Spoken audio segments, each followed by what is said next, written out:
Welcome to the Better Business Podcast. I'm your host, Austin Zelan. Join me week after week as I interview high-level entrepreneurs on their journey to success, both in business and personal development. Each week presents new stories to learn from and new ideas on how to run a better business. Stay updated with all the guests we'll have by subscribing to this podcast. Alrighty, welcome to Better Business with Austin Zelan. Today we have Victoria Kennedy. I'm very excited about this interview because she's going to be talking about how she scaled her company and, seven figures and beyond. And I'm excited for her to share some of the best practices that she's implemented in her own business to scale to that level. And I believe she's going to use them to continue scaling further. So very excited to hear from you, Victoria. Thank you so much for coming on. And why don't you just tell people a little bit about yourself, kind of what kind of business you do, what you do for people, and what inspired you to start that business? Thank you for having me, Austin. So I'm Victoria Kennedy. I'm a TEDx speaker, Wall Street Journal bestselling author. I'm write for Forbes and Rolling Stone, and I'm the CEO of Victorious PR. We're a multi-million-dollar award-winning PR firm. I started my business because I came back to America as an opera singer. Yes, opera singer. Not business degree, not PR person, opera singer in Europe. Awesome. Came back to America, and little spoiler alert about Americans, they don't really like opera as much as Europeans. So I thought, okay, what am I going to do? And I decided to start a business. And I didn't realize how many similarities there were in the opera world, singing music world, and PR. Yeah. I really had to think about it, and I realized that my skill in life wasn't just singing. There was a reason why I had a number one hit single on the European charts. It's because I knew how to speak to journalists. I knew how to get on the radio.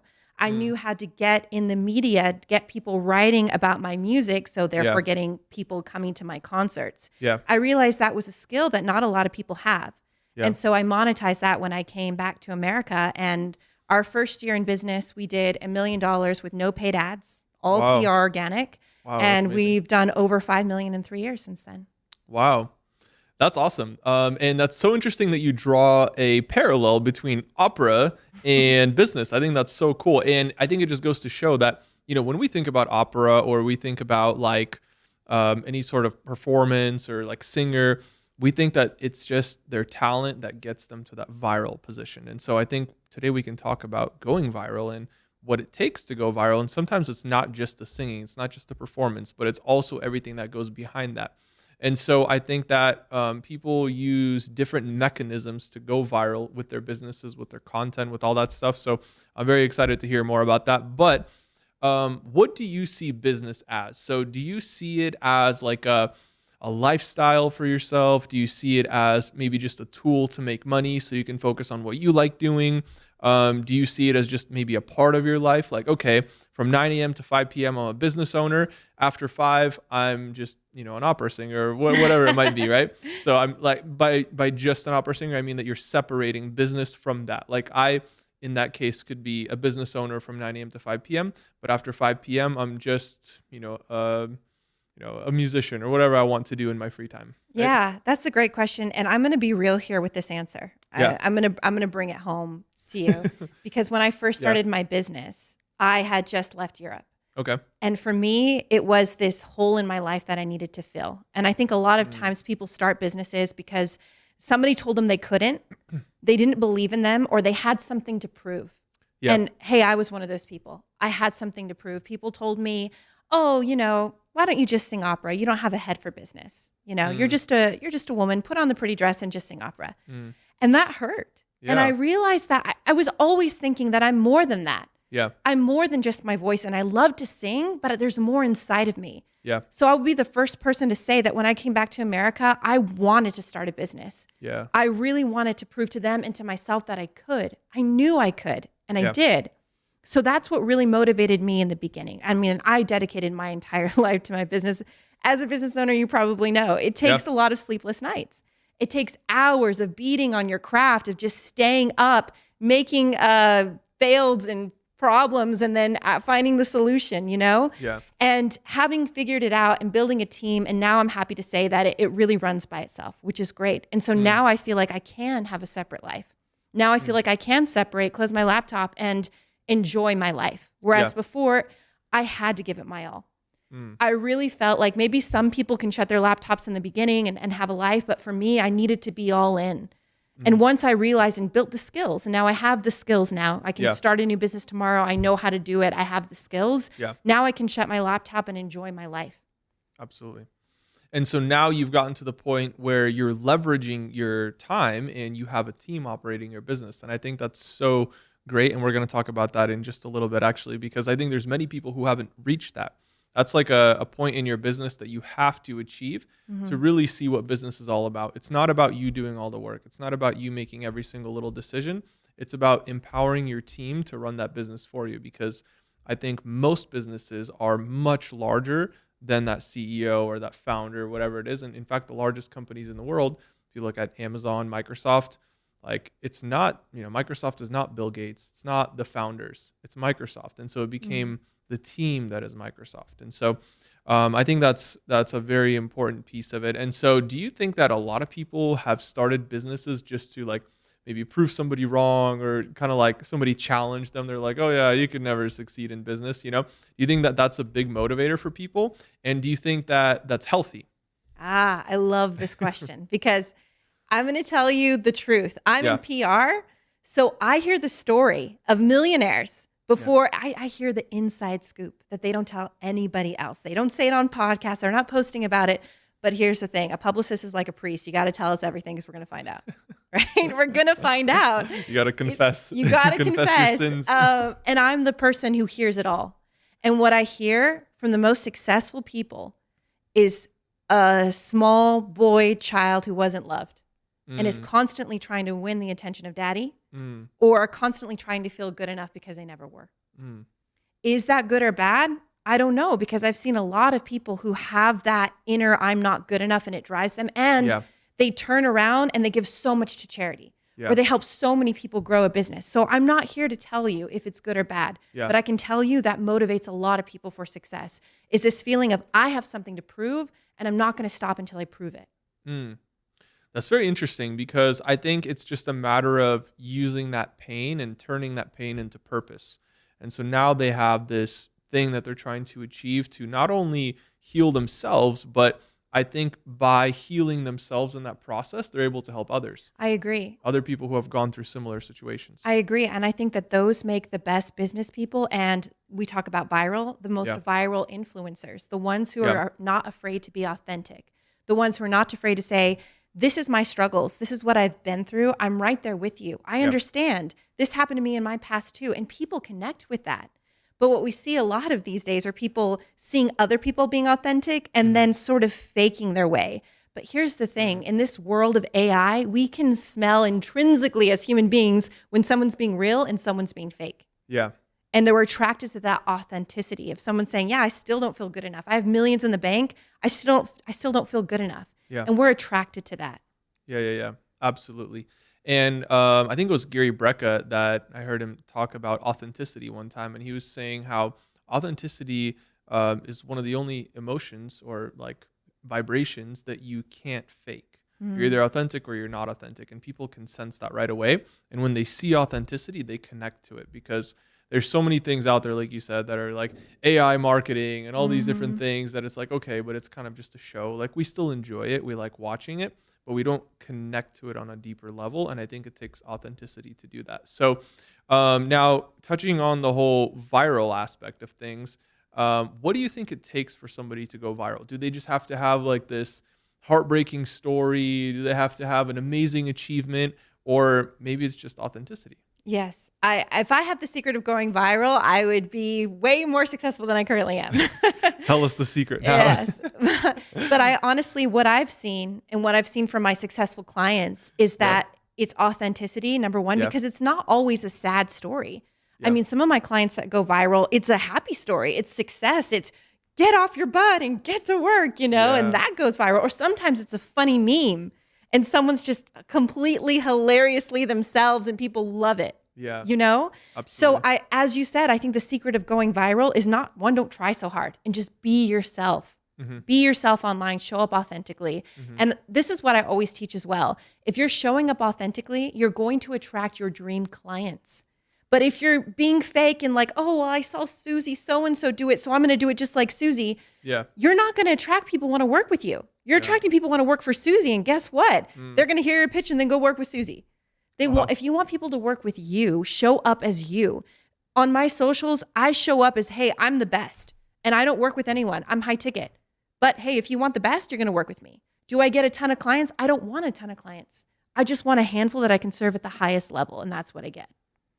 That's so interesting that you bring up, like, if you see a piece of content, let's say somebody else created, like you said, Susie. So Susie created this content, and I'm like, okay, I want to go viral just like Susie. So I'm going to talk like Susie. I'm going to act like Susie, but it's not authentically me.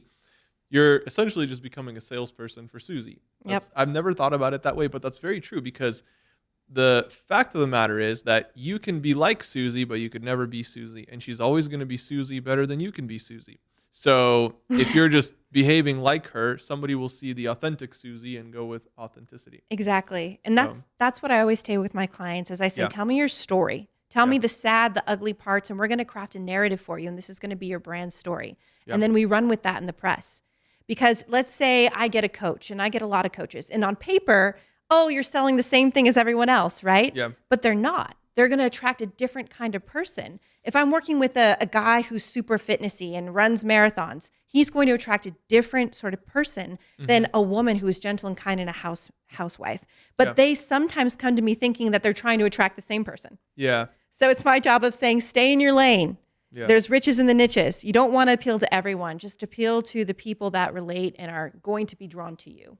Yeah, absolutely. And I think that's why you've been able to build such a successful business.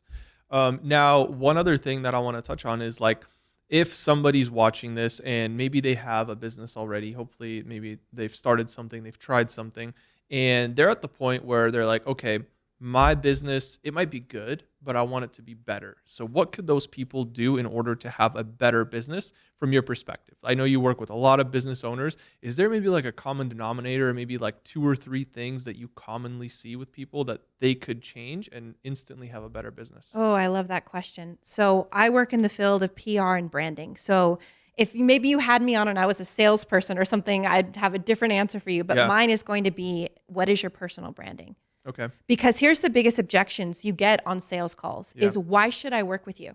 Yeah. And your competition is cheaper. Why shouldn't I just go with them? On paper, it looks like the same thing. Yeah. How are you going to be different? Is if you can say, oh, well, have they been on Forbes? Have they been in Inc? You know, have they been in real estate? If your niche is real estate, have they been in Real Estate Today magazine? No, they haven't. Yep. Okay, well, I have credibility. Here's my credibility that I can point to that showcases why I can charge more and why I'm the best. Why don't you Google me? What comes up? Did you Google my competitor? Nothing comes up. That's how you dominate your industry and dominate your field, is if somebody Googles you. And guess what? In this day and age, I don't care what country you're watching this from, everybody uses the same search engine. If you don't show up, you're not going to get the deal. People need to see you 17 times. It used to be 7 times. Now it's 17 times. Wow. They have to get an impression of you before they do business with you. And PR is the only thing that I can see that has been able to do that successfully. Interesting. Do you think people should be pairing their PR strategy with content, maybe like YouTube videos or Instagram, or like what social media platforms do you think contribute most to those 17 impressions? Absolutely. So we like to repurpose content. Yeah. For example, I'm on this podcast. If you're watching this, you may be seeing this on my feed right now. Because what I do is I cut up content from podcasts and I put it, that's my content on my socials. Conversely, if I write something for Cointelegraph, which is something that I'm a contributor for, I will take a quote from that and I will post that on my socials. I'm constantly taking what makes me an authority and reposting that on my socials to show people, hey, here's free value to you, but also showing you that I know what I'm talking about, an authority in my field. Yeah. So establishing yourself as a thought leader in the space. Because, you know, people are drawn to the people who are establishing the standard. And so no matter what industry you're in, you want to be seen as a thought leader, as somebody who has that brand and is seen, more importantly. If you're seen in your industry and seen as the authority figure, it's likely that people will do business with you. So very good points there. I love that. Now, if beyond personal branding, is there any other area of business that you feel like made a big impact for you? Yes. The biggest area of business, I would say, is life. And that is having a daily routine. And this is Okay. something my husband actually shared with me that has really changed my life, is making Yeah. sure that you take care of yourself first. Mm. Having a routine that Okay. you show up for yourself first, because you cannot pour from an empty cup. And I see this a lot, especially with women Yeah. who they feel like, oh, I just need to give and give and give, but then they have nothing left for themselves. And Mm. so what I say to you is, in business and in life and whatever it is you do, Yeah. make sure that you're taking care of you first and having boundaries of every day, even if you have to wake up at 4 a.m., 5 a.m., if that means that you can do your reading, prayer, exercise, whatever that is for you, and Mm-hmm. you're taking care of you, then you've won the day. I don't care if you lose a client or something terrible happens, you took care of yourself first. Yeah. So you have so much more to give the world and to others. I love that. Because like you said, you can't pour from an empty cup. You have to fill yourself first so that you can fill others. And so, kind of to dovetail off of that, what is your morning routine? Yeah, that's great. So I wake up at 5:15 every morning, Wow. and What if you're traveling? Still 5:15? well, it depends on the time zone, Okay. but I wake up before whatever the first event is that I'm traveling to. Okay. And even when I'm traveling, I'm bringing I read daily scripture. I also read a personal development book, 10 Yeah. pages of that. I will journal in the morning, and Okay. my journal can also consist of my personal manifesto. So shout out to Brendan Burchard with his motivational manifesto. That's where mine came from. And it's a page, and it's just, this is who I am. This is my standard. This is who Victoria is every day. This is how I'm going to show up to life. And I say this every single morning to remind myself of who I am, what my standards are, and what I expect of myself. And then after that, I pray and I go for a 3-mile run. And then I'm ready to start my day. So I'm usually getting ready in the morning while I'm listening to a podcast. Yeah. And then I've taken care of myself. Mm-hmm. I have supplied myself with personal development. I've supplied myself with grace from God, and I Yeah. took care of my body. And I'm ready for everyone else. I'm ready to give of myself as much as I can. Yeah. I love that. That's awesome. And so you consistently stick with that all the time? Yes, I have Wow. for years. That's awesome. Yeah. Yeah, I think it's definitely important to have that aspect in life. Now, do you do like a cold plunge or anything like that? I know that's going viral.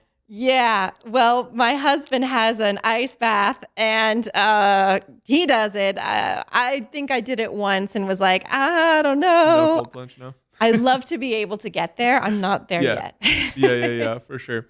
No, I love that. Okay, cool.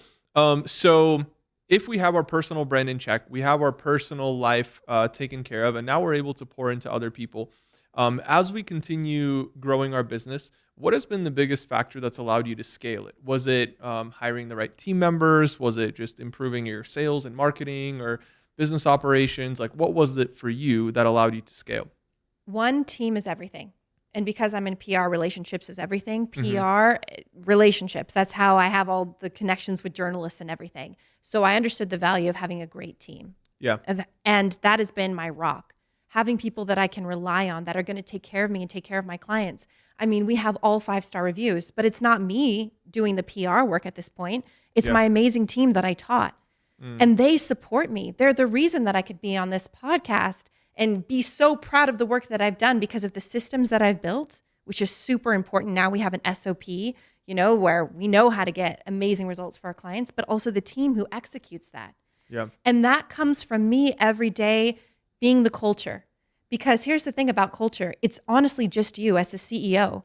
You can say, well, I'm trying to build culture. You can't build it. You show up as every day as the CEO, and that pours down whether you want it or not. It's your personality. I learned that, and I realized I have to show up for my team if I don't feel good. If I'm doubtful or whatever, it doesn't matter. I have to show up as that leader for them, because if I do, they're going to do a great job for my clients and in their work.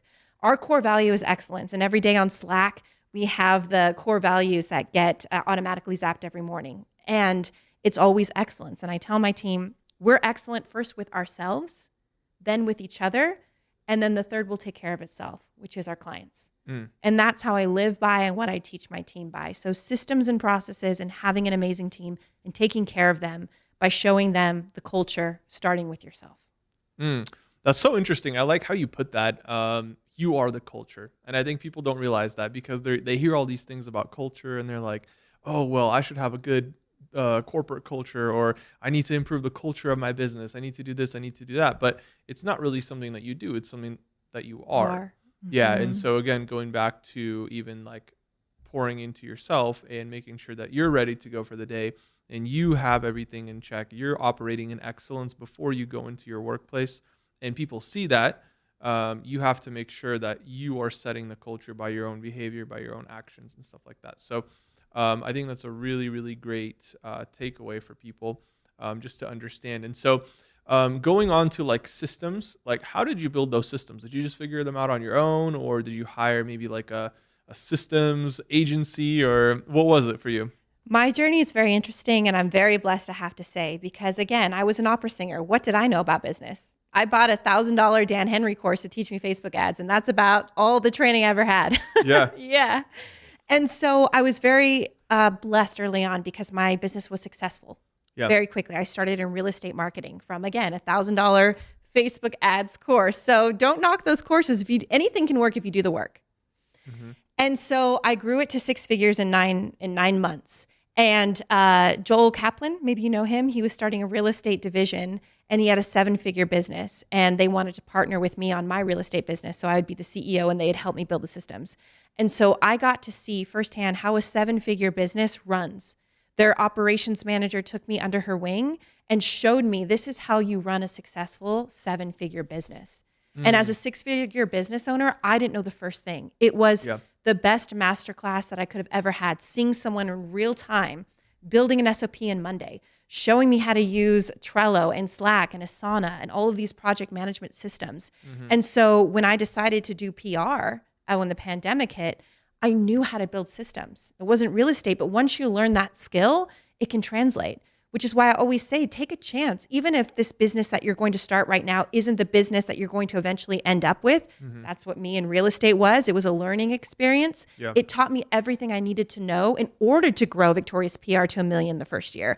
I couldn't have done that if I didn't know how to build systems. Mm.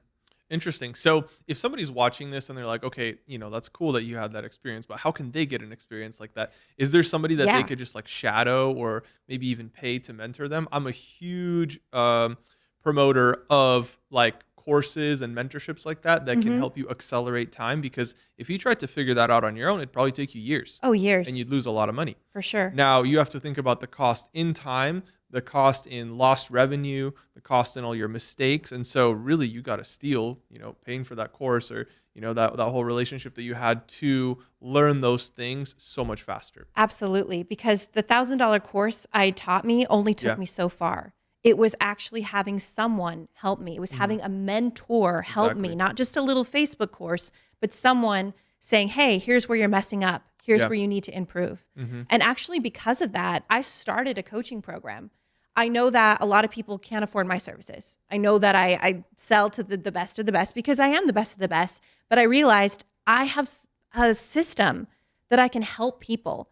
So what I've done is I've shown people my exact formula of how I was able to build a business through my personal brand, what systems that I use, what formula that people need, because it's not something cookie cutter. If you buy one of these courses, beware because they might just plug you into something cookie cutter. Yeah. And as someone who does personal branding for a living, I understand that it's not about just, oh, here's something that's worked for one agency, it's going to work for you. No, your story is unique. Your offer is unique. Mm. I work with people who have businesses that are in the recovery space. That is not the same funnel as someone who's a high-end coach, right? Or Yeah. someone who has a dog training business. They're completely different. You have to market your audience different. And so what I'm trying to do differently is speak to that initial personal branding in order to build unique funnels. Okay. So once they've established their personal brand and they have those unique funnels built, is there an area that you think that they should focus on next, in order to start getting those SOPs in place? Should they just like try things out on their own, or just go directly to a mentor? I'd say go directly to a mentor. Now, here's another thing I will add. If you don't have money for a mentor, then just start a business. You may fail in your first business. Yeah. You may not succeed, but it's going to teach you. Everything is going to teach you. And one thing I'd like to say is be in business for the long game.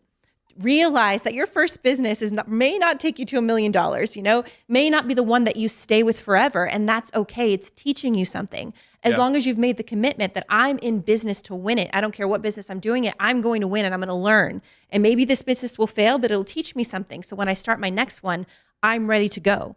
That's how you do it, is understanding it's a long game. Don't take the losses personally and just keep going. Absolutely. And that's a huge lesson in what you're saying there, because at the end of the day, business is not like a one try type of thing. And many of the successful people that you see today, it wasn't their first business that got them to be so successful. So I kind of see it as like, what if I start 10 businesses? What if I have 5 businesses, right? I try multiple things.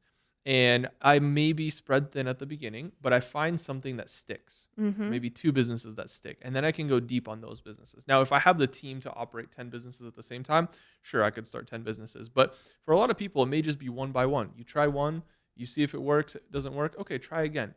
You're not a failure. That idea didn't work, but you're not a failure as a business owner. I just see it more as like a bump in the road or a challenge. Or really, you just learned a lesson that you can apply into your next businesses. So it's not like a end all be all if you like fail in your first business, but it's more about using that learning to continue growing and running a better business at the end of the day. So back to kind of scaling and operating systems in businesses. Are there any like favorite softwares that you have or tools that help you? Yeah, we use Monday in my business. We love Monday. We put all of our SOPs in Monday. It's just a great project management system. Yeah. And I would just say to someone, take one and learn it. I didn't start in Monday. I started in Trello. Okay. And I realized we have way too many clients and Trello is not working, but it worked in the beginning and it was free. I think that Trello is still free. Start there. As long as you learn the basics of a project management system, you can then take that and learn any new ones when you can afford a Monday or something like that. So start with Trello. Start somewhere. There are tutorials on YouTube for free. You can get a Udemy course for like $10 and you can learn how to use these things. Yeah. But most importantly, trial and error. And just to go back to the thing that we were speaking about how you have to fail, I read a quote once that said, failing is just deciding where you want to end your story. For example, let's say my story ended on this podcast. But I could also say, well, actually, my story ended not on this podcast, but a year later when my new business made $1 million in its first year.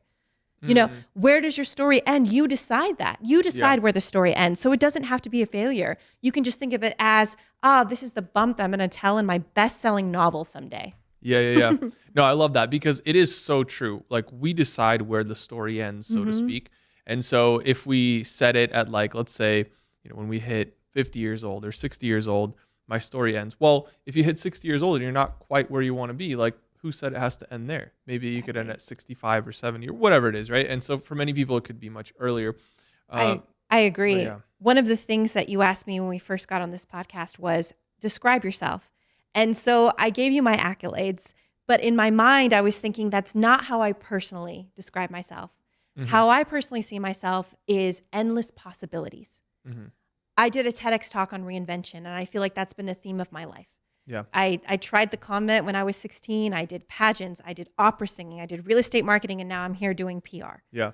And I've constantly reinvented myself. You could say I failed in those things. I'm not a nun, I've never won any pageants, a little too old for that.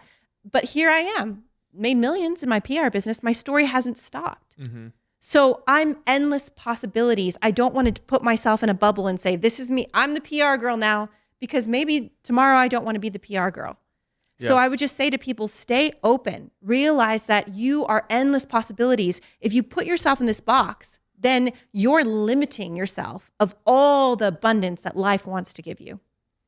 Yeah, absolutely. And you can always be doing more. And the thing is that the market changes, times change, and we realize that maybe what we're focusing on now was good for a season. And it's not that it's bad now, but like you said, if you don't want to do PR anymore, it's not because you don't like PR. It's just because maybe you feel called to do something else, maybe on the side, maybe in combination with this. And I feel like many business owners, that's how they operate because they're really good at being a visionary. And sometimes it means you have to have a new vision for your life. So kind of diving into like new tech. So we have AI, we have all these different things coming out. Are you using any of that in your business? Yes, yes. So one of the things I told my team on a team meeting was, I want you all to use AI and Yeah. figure out how it can make your specific job easier. Ooh, I like that. And they came up with the coolest things. I mean, they were doing things with AI that I didn't even know you could do. But it just goes to show, one, the CEO doesn't have all the answers. Yeah. We don't know I love everything. that. And when you open it up to your team, allow them to be creative, they're going to surprise you. Yeah. Trust people more. And I had to learn this because I used to micromanage when I first started. I will be the first to say that. It was one of my flaws. Yeah. But when I realized, when I let go, and I travel a lot, as you know, and so I had to let go. I had to trust because I was gone. I was in a plane in some country singing or performing somewhere. And when I realized and let go, they surprised me with their creativity. Yeah. They came up with so many amazing things. So trust your team, number one. And number two, use AI. I think it's the coolest tool we have. One of the coolest ways that I've used it, which any person can use right now, especially if you're in business, is as a CEO, we're busy, right? Yeah. But I don't want to be mean to my team, but sometimes we can come off as rude, right? Of just like, get this done. And so what I do is I sometimes tell ChatGPT, can you say this nicer? And it'll give me these like really sweet things to say to my team. And so I don't come across as like rude sometimes. And so that has been my like little trick for CEO. I love that. I know it's a silly way to use ChatGPT, but as I said, relationships is everything. Yeah. So if that just means being a little kinder to your employees and using an AI tool to help you, do it. Nice. Has your team ever been like, now, Victoria, this doesn't sound like you? has ChatGPT ever said something that you wouldn't say? I always edit it. I don't always Okay, I don't okay, copy gotcha. and paste. I'll always edit it and make it my Yeah, own. you don't just let it run. No, but at least it's a template, so I can. Yeah. No, I feel that. Yeah, and another thing that you mentioned is like allowing your team to figure out how AI can make their job easier, because I mean, it's a win for them. It's like, hey, this is what you do every day. Why don't we find an easier way to do it? And that makes your business more efficient inherently, because you're allowing your team to think about what tasks could be handed off to AI. They're doing that research, and now they're able to achieve more, because I see AI as not a replacement for people, but more of like empowering people to do more. So instead of you delivering, you know, whether you're delivering 80% or 50% or 100% every day, why don't we make that 150 using AI? I agree. Yeah. And I also think it establishes trust. So when you tell your team, hey, I want you to use AI, the first thing they're going to think is, oh no, my job's in jeopardy. Oh no, AI is going to replace my job. But if you tell them and preface it of, hey, you're safe, I just want to make your job easier, your life easier. Yeah. Then you're seen as a good leader. One who's not just trying to cut people to save an extra dollar, but one who says, I see you, I believe in you, and I want to help make your job easier. It goes a long way in terms of loyalty and team overall great morale. So do you feel like you were hiring people who were already experts at what they do, who were like super high level and they knew exactly how to do what they need to do? Or did you focus more on developing people? Now, I know different businesses do it differently. And I think that there's value in both scenarios, but how did you approach that? I definitely am more on the development side. Okay. I've tried to hire experts in their fields. Yeah. And I find that there was a lot of ego. And in my team, it's team. It's team first. We're all bouncing ideas off each other and helping each other. I mean, even a VA in the Philippines is just as valuable to us as our brand strategist, as our head of PR. Yeah. We value everybody on my team. And so when I would hire experts, I felt that they thought they were better than, you know, people on our team and weren't treating them with respect. And for me, respect is everything. Yeah. As I mentioned, excellence first with ourselves and with each other. And so if they're not being excellent, even with the lowest VA, then they can't be a part of my team. Yeah. Because how you treat the lowest person, like the server at a restaurant, is telling about your personality, of how you feel about other people. And I want to be kind. I want to be gentle and I want to be graceful. And one of the things that I want to showcase and I'm hoping I'm showcasing in my business is you can be a successful millionaire female, but be graceful doing it, be kind doing it, hold boundaries for your team doing it. My team, they don't work after hours. A lot of employees will say, oh, well, you're working until it gets done. You know, you're working during holidays. My clients pay me $10K per month. And the first thing we tell them when they sign on is we work Monday through Friday, 8 to 4 PST. We don't respond outside of business hours, and we observe all federal American holidays. And they're paying us $10K a month, and they understand our boundaries. And so what I'm trying to tell business owners is you don't have to be a slave driver. You don't have to be working your employees to death and then not getting a good output. How about having them fill their own cups first so that they come and treat your clients like gold and being so happy for the opportunity to work for you? Yeah. I like that. Yeah, setting those boundaries right up front, so that clients know exactly what they can expect from you and from your team. I think it's good to have that transparency.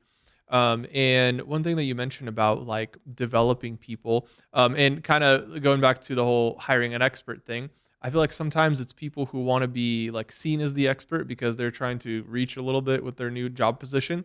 They're the ones that are usually unwilling to like take feedback or be critiqued, and they want their ideas to be the one that's chosen. So what is your decision-making strategy when it comes to ideas? Does everybody just come in on an even playing field and the best idea wins? Or is it more of a seniority? Like, okay, I've been here for 10 years, so maybe my idea is a little bit more worth it than somebody who just joined last week. Absolutely. For example, when we have marketing meetings, we have the graphic designer on there, the social media person on there, of course, the head of marketing on there, and we have everybody. And sometimes we'll throw out the idea. What do you guys think? And everybody's giving their opinion. And we want all of their opinions because at the end of the day, the heads make the decision, of course. But how are we going to know unless we know on the ground level what's going on? I can't make the best decisions if I don't know what's going on social media. And so my social media person may come in with a great idea. It may be terrible, but at the end of the day, me and the head of marketing are going to make that decision. But we're going to hear from everyone and give them a safe space for them to know that their ideas are being heard. Yeah, that makes sense. Everybody feels included. They feel like their ideas are being heard. And then you guys are the final decision makers that are actually executing on that. So, okay, cool. Now, the other thing is you talked a little bit about developing team members. So how are you finding these people? Are they just reaching out to you? Is it organic? Are you posting job ads? Like, where are you finding these talented people that you can nurture and develop into being those rock stars that you need on your team that deliver such great results for clients? Yeah, absolutely. I find that the best employees come from other employees.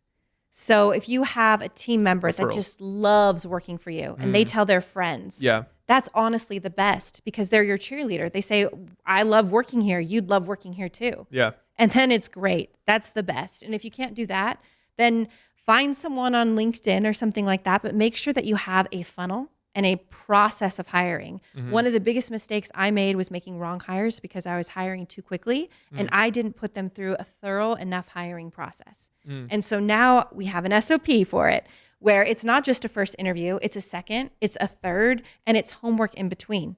It's let's see a pitch. Now make us a Loom video. And we're looking for things. Did they actually make a Loom or did they send the video via Zoom? Right? Did they follow all of the exact directions we had or not? So there's little things that we're looking for that immediately red flag. They can't even follow simple directions. This isn't the person for us. Because someone who works for us pays attention to details. Because that's the difference between good and excellent. And we're excellent is little details. Awesome. Yeah, that's very, very important. And I think finding those people, like you said, even through referrals, that's powerful, because those people are a cultural fit for you, hopefully. And so you're finding synergy there. You like working with them. And it's likely that people that are around that person or in their circle are just like them. We tend to gravitate towards people that are like us. So this has been very insightful. Thank you so much for sharing. So if people want to connect with you or maybe learn more about you, how can they find you? Absolutely. So our core offer is victoriouspr.com. And our new program where we teach people how that they can get their PR for themselves and charge high ticket and grow their personal brand is authoritycreator.co. But I would just say the main thing is find me on socials. I'm on Instagram, I'm on Facebook, Victoria Kennedy, and send me a message. If you've listened to this podcast, there was something that resonated with you or a question that you had. I'm a real person. Again, relationships is my bread and butter. So please send me a message. I'm happy to help in any way I can. Awesome, guys. Well, you heard it right here from Victoria Kennedy herself. This is Better Business with Austin Zelan, and I will see you all on the next episode.